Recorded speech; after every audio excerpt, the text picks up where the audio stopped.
Être une femme de valeur, c'est un choix. Mesdames et messieurs, bonjour, bonsoir, bienvenue sur votre chaîne Molière Canal+. Et cette émission Valeur d'une femme qui est là pour vous parler de la femme, pour valoriser la femme, surtout pour parler de la jeune fille et la dire, jeune fille, relève-toi, tu as de la valeur, tu as des potentialités en toi que tu peux exposer aux yeux du monde. Comme les autres le disent, vous pouvez changer une partie de votre monde, c'est possible. Pour cela, je ne suis pas seule sur ce plateau, je suis accompagnée de Madame Grace Eléi, celle avec qui on va s'entretenir. Ça dépend de l'heure à laquelle vous allez nous suivre, le matin ou le soir. Avec elle, on va parler sur le leadership féminin. Bonjour Madame Grace Eléi. Bonjour madame. Vous allez bien? Oui, ça va bien, merci. Qu'est-ce que vous pouvez dire d'abord de vous-même? Voilà, je suis Grace Eléi, née d'une famille de 5 enfants, d'où je suis la cadette. Mon père s'appelle Prosper Eléi Mobanda et ma mère c'est Rose Kalume Kitenge. Je suis maquilleuse professionnelle. Avant ça, j'aimerais dire, j'ai étudié en maternelle. Je fais la maternelle, la primaire et l'université, à l'université pédagogique à Kinshasa. Je suis une citoyenne congolaise et je suis maquilleuse professionnelle. Je suis présidente d'une ASBEL, Quimarisha, et je suis présidente d'une plateforme IBC et assistante sociale. Voilà. Beaucoup de casquettes. Comment vous faites? Comment vous vous départagez?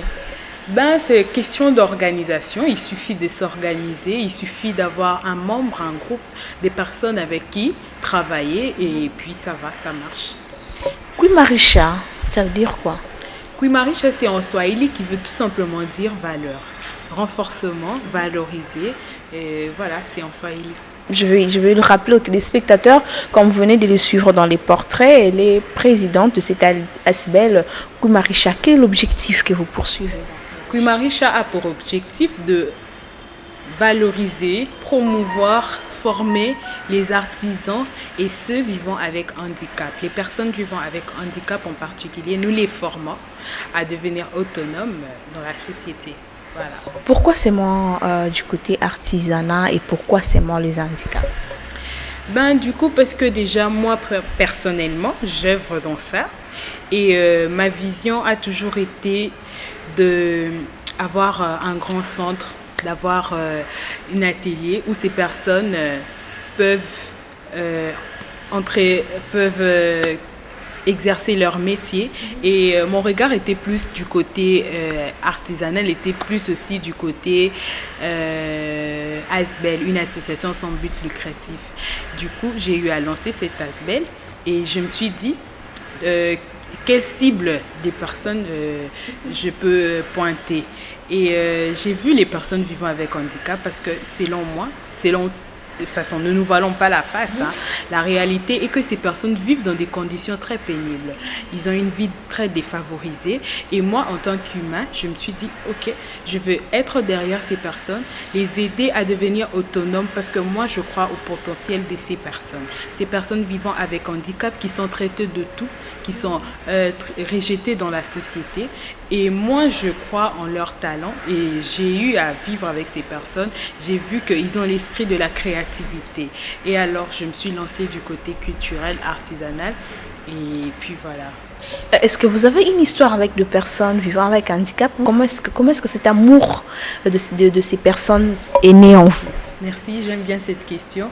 Déjà, Dieu, je suis chrétienne. Dieu dit dans la Bible, aime ton prochain comme toi-même. Alors, ces personnes sont des personnes comme nous. C'est vrai que la personne peut-être a un manque des pieds, il n'a pas les bras, mais il peut faire quelque chose. Nous, si on regarde bien, quelque part, nous tous nous sommes handicapés. Moi, je suis peut-être handicapée de la langue anglaise. Okay. Peut-être moi, c'est moral, mais l'autre, mon prochain, c'est physique. Alors, ça ne peut pas m'empêcher de le rejeter, ça ne peut pas m'empêcher d'être loin de cette personne. Et aussi, j'ai toujours eu la compassion d'aider ces genres de personnes, d'aider toutes les personnes, personnes démunies, personnes qui n'ont pas les moyens. Et moi, en tant qu'humain, avec ce que j'ai, le peu que j'ai, je ne peux pas vivre en étant à l'aise et voir les autres en train de souffrir. Alors, je devais contribuer pour le bien de la société pauvreté, baisser le taux de la pauvreté qui actuellement est un problème très critique. Et du coup, je me suis lancée pour ces personnes. Dans ma famille, j'ai pas un grand nombre de personnes qui ont des défauts, tout ça. Donc c'est juste une compassion, c'est naturel. C'est juste un mystère, c'est Dieu qui a mis c'est ce cœur en moi, qui a mis cette volonté, ce désir de les aider, et je me suis lancée pour le faire. Comment ça se passe quand vous descendez sur terrain? C'est facile, ces personnes vous reçoivent aussi facilement et vous écoutent? Là, nous rencontrons plusieurs difficultés, ça c'est vrai. C'est pas facile parce que ça dépend, parce que les personnes vivant avec handicap, c'est vrai, il y a plusieurs problèmes. Vous voyez, le problème commence par la source. C'est mental en fait. Il faut d'abord savoir comment s'y prendre, savoir les aborder. Qu'est-ce que tu apportes qui peut comment les toucher, ou je sais pas quel mot employer. Tu peux m'aider si tu veux. C'est pas facile. C'est très difficile. Comment les convaincre? Non seulement les convaincre, mais les emmener à s'accepter, les emmener à se dire que je suis naza makolote, mais nakoki kosala msala. Naza mwasi, naza un handicap, mais il a quitté que nakoki kobotate, il a quitté que nakoki kotekate. Donc c'est pas facile, mais on arrive. Avec Dieu, to kendaka, to salaka, to kokakape. On arrive à les avoir, c'est pas facile, mais on arrive. C'est vraiment pas facile. Très très important. Avec Dieu, to kendaka, to salaka, to komaka. Donc avec Dieu, tout est possible. Tout est possible, il n'y a pas de blocage. Ça c'est très important. Aussi, une autre chose, tu as parlé de quelque chose de très important, s'accepter. Comment vous faites? Vous avez, dans votre équipe, vous avez des gens qui s'occupent de la partie psychologique et les autres de la partie où c'est un travail où vous mélangez. Nous avons, c'est une formation. Dans l'objectif, j'ai dit, c'est former. Avant, on les promouvoit, c'est vrai, on les valorise, mais on les forme aussi. Et la formation a plusieurs branches, mais on commence par côté mental, parce qu'on préfère soigner l'intérieur avant de soigner l'extérieur. Alors du coup, on arrive à échanger avec ces personnes naturellement. C'est pas comme si tout est non. On échange, on essaie de voir, en parlant, en discutant, on peut facilement comprendre le cœur. On fait sortir ce qu'il y a à l'intérieur de la personne et découvrir son talent caché, parce que tous, ils ont l'esprit de la créativité. C'est vrai que l'autre en a, mais il ne sait pas comment s'y prendre, il ne sait pas comment faire. Il a besoin peut-être qu'on le relève, il a besoin d'une main et tout. Mais il y a d'autres qui sont déjà courageux, tu vas les voir en train de faire quelque chose. Donc du coup, nous avons des spécialistes que nous faisons venir pour les voir, les rencontrer, échanger avec eux, il y a des images. Et puis voilà. Ces valeurs d'une femme, c'est vrai que Kuimarisha, c'est en général avec les hommes et les femmes handicapées. Mais comment est-ce que la femme, aujourd'hui, je vais parler de la femme en général, mais surtout c'est de la femme handicapée, comment est-ce qu'elle reçoit cette histoire de Kuimarisha? Valorise-toi. Voilà, elle a plusieurs points, plusieurs branches. Mais déjà, la valeur chez moi, quand je parle de les valoriser, c'est pour les femmes, parce qu'on parle des femmes, de la femme, c'est voir que aux mois-ci, mais tu es une femme sage. Dans la Bible, moi en tout cas, je reviens toujours dans la Bible, parce que la vie là, moi je pense que c'est la parole. Alors, tu es une femme, tu es sage. Dieu dit, la femme sage bâtit sa maison. La maison, Anna, moi je prends ça par exemple, je prends l'exemple du pays. La maison là, c'est pas seulement dans le foyer, dans le pays. Quand déjà Dieu dit, une femme sage bâtit sa maison, moi je pense que quand la femme elle est sage, elle peut bâtir tout un pays. Son apport, son dire, tout ce que la femme peut apporter, la sagesse que la femme peut apporter est une grande solution. C'est ça la base même pour le pays.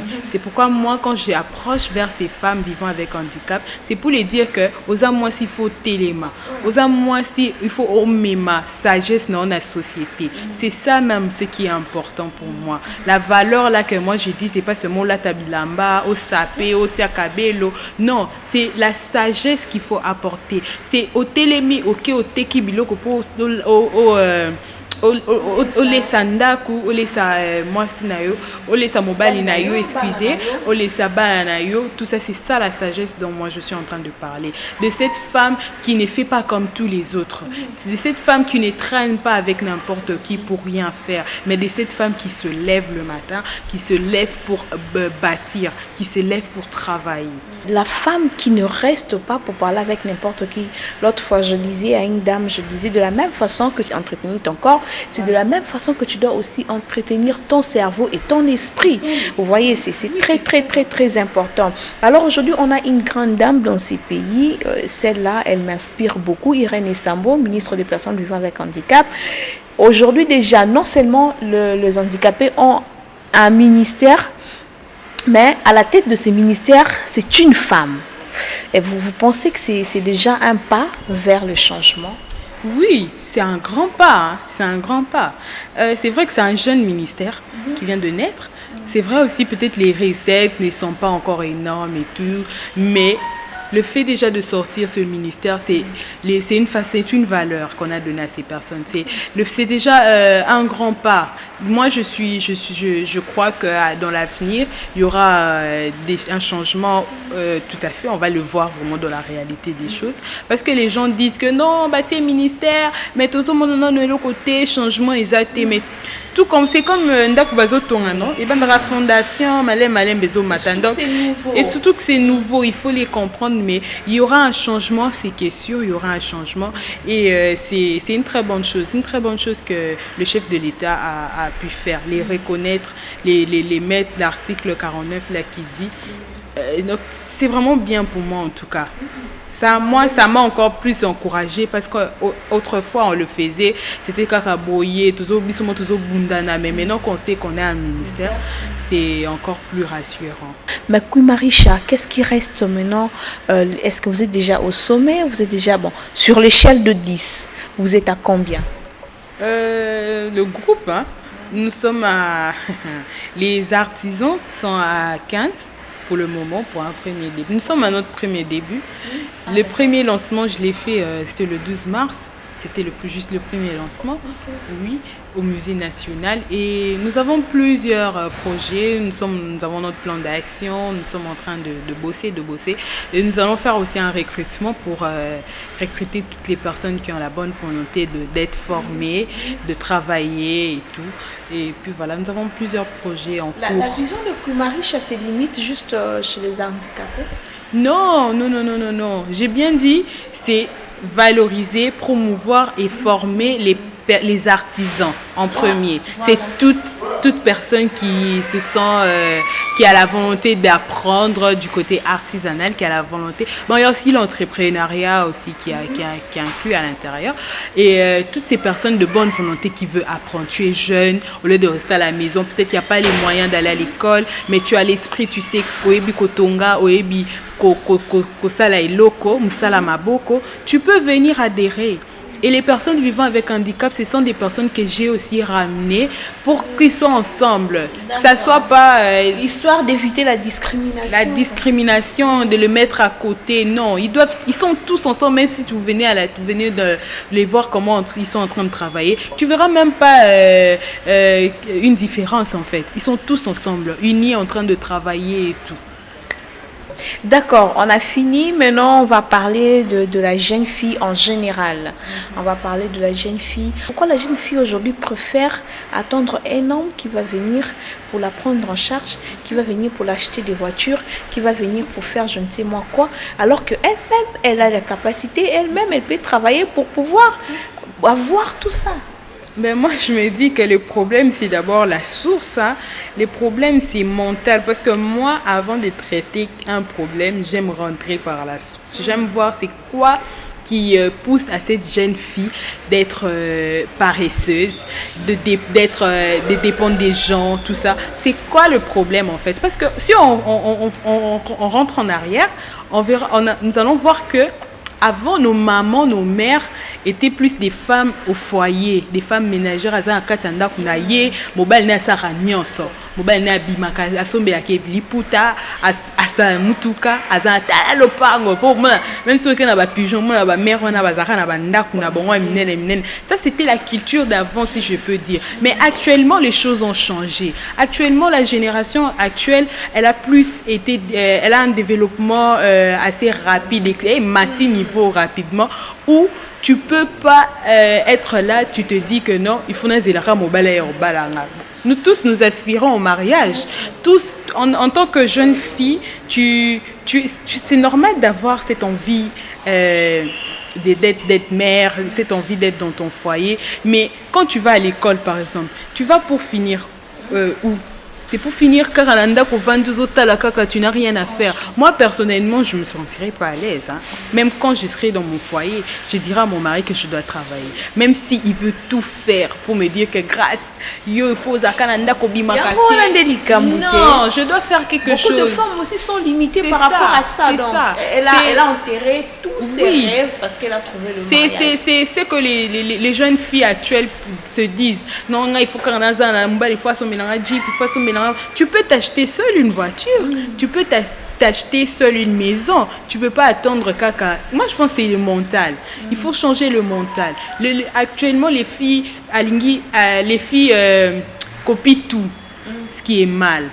Tu vois, ceux qui ont tambolinaï, à la robe, ils ont poussé à exposer ma colonaïe, elles pensent que ils ont un simana, on est rapidement. Les filles ne veulent pas travailler, les filles ne veulent pas apprendre, tu vois. Parce que les filles, à télé, moi terrasse, à somme moi sucré, il y a $5, il y a 5 000 francs. Tonton moi à koleka, à kokuta anaye, à rolinaye, à repasser moi $100. C'est ça, on a la réflexion de la fille, que non, avec le truc qu'on appelle Ujana wana. Et comme nous sommes qui m'a bien épaulé, tu exposes ton corps alors que Dieu dit que le corps est le temple du Saint-Esprit. Tu peux pas exposer ton corps pour gagner de l'argent derrière. C'est abominable, je peux dire. C'est une abomination que les filles ne réalisent pas. Les filles copient les choses, mais elles prennent ça, je sais pas si on a le bandeni. Les filles actuellement prennent ce qui est mal. Parce que le diable vraiment joue vraiment beaucoup. Il utilise vraiment cette génération en mal. La génération actuelle vraiment, sur 100%, moi je dirais 70% des jeunes filles se détruisent. Parce qu'elles veulent voir ce qui frappe à l'œil. Elles veulent faire comme tout le monde. Elles veulent adapter au nu, excusez-moi le terme. Le quoi Kim Kardashian a sali. Pourquoi tu sors? C'est ça. Pourquoi tu veux pas faire exception? Pourquoi tu veux pas aller au banc de l'école? Les filles ne veulent plus étudier. Hein? Au moins, au sol l'andeli à l'université, ce qui voit. Attends à canete à côté raté. Ayaka Kabelo, Ayaka Suki, Manzaka, tout ça. Au lieu d'apprendre, c'est le temps d'apprendre. Le futur se prépare maintenant, moi je me dis. Si tu veux exceller, nos parents ont excellé parce qu'ils ont eu le temps d'apprendre. Ils ont eu le temps de passer au banc de l'école. Tu vas te dire que non, maman, un bon en foot, papa, un bon en foot. Donc c'est l'option d'Anga Isaka Kindumba. Non, c'est pas une raison. Tu peux pas dire que non, il faut qu'Anna Kindumba pour un bongo. Non. Et cette fille Azote Kamakala, elle a commencé avec combien? Comment elle a fait? Moi, ma mère, c'est de l'entrepreneuriat. Moi, ma mère, elle était vendeuse de pain. Elle a commencé avec un pain, les maps à 2000 francs. Sauf qu'elle était 2000 à cause de bénéfice, c'était à 1200 et tout. À comment qu'il y a une boulangerie, à comment il mapa, tout ça. Et maintenant, elle est prise, elle a sa boulangerie. Et maintenant, elle gère des femmes, des grandes femmes. Elle a maintenant son ONG, elle a excellé. Pourquoi? Parce qu'elle n'a pas voulu faire comme toutes ces femmes qui tu couches avec n'importe qui. Excusez-moi, mais ça me fait une rage. Parce que je ne peux pas accepter une jeune fille aux Akitoko. Surtout quand je les vois sur la rue. Elles ne savent pas ce qu'elles sont. Elles ne savent pas. Il faut apprendre à se découvrir. Comme moi, je sais qu'est-ce que j'aime, je sais qu'est-ce que je peux. Je connais aussi mes faiblesses. Je sais que non, si je vais telle place, si je fais telle chose, je vais tomber. Alors qu'est-ce que je fais? Je fouille. Je fouille pour ne pas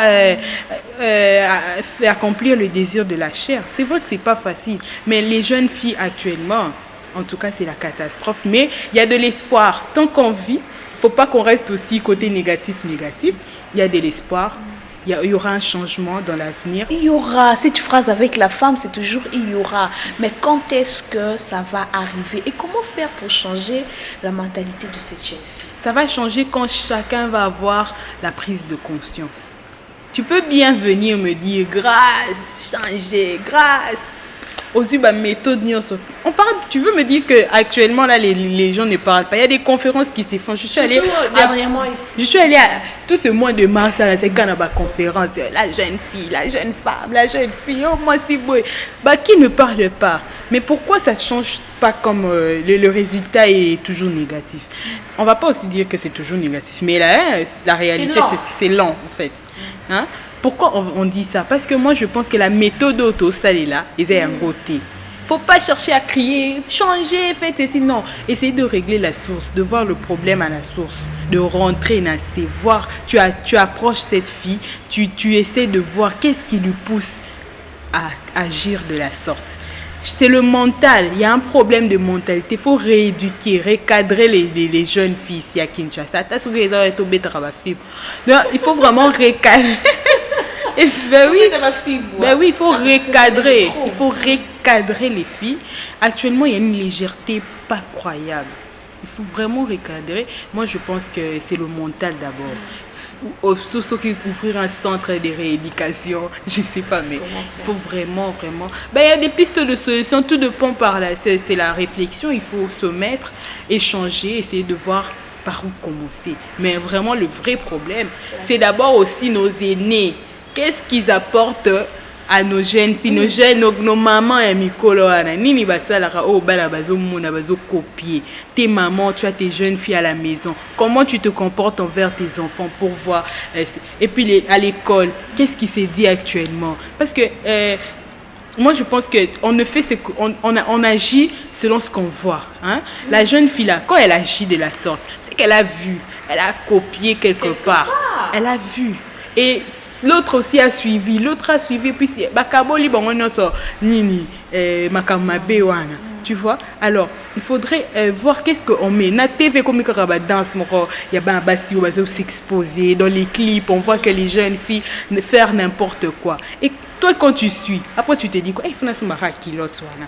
Couper décalé on est kitoko quoi est-ce on a tambola on a taille na osombi obimi. Mususa yeko mona na nzela yepa ki aluki. Musu aller comme na onkara style. Tu vois qu'il est l'eau.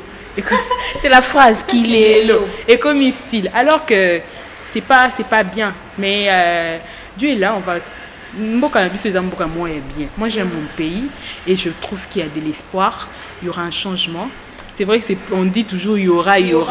Effectivement, il y aura. Si autrefois il n'y avait pas de changement, moi je pense que dans l'avenir. Et aussi aujourd'hui, j'allais parler de toutes ces stars de télé-réalité. C'est pour vous dire que pourquoi le jeune fille aujourd'hui copie toujours le mauvais côté. Alors que quand vous regardez, ce sont des femmes travailleuses. Ils ont des entreprises. Elles se donnent. Et vous voyez que Bambongo Bazana wana ils ont arrêté parce que Akaraki non, c'est du travail. Donc prends les bons côtés et laisse les mauvais côtés. On a notre rubrique 4 vérités.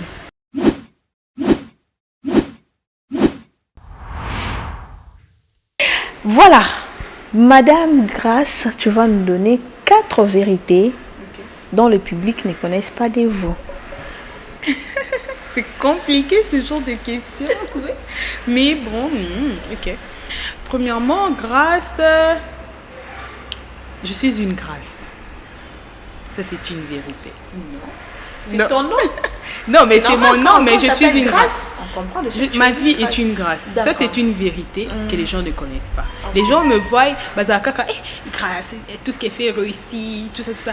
J'aimerais dire aux personnes qui cherchent à connaître grâce, à savoir pourquoi chez grâce c'est toujours ok. Bon, c'est pas toujours ok. Hein. pourquoi chez Grâce c'est toujours comme ça?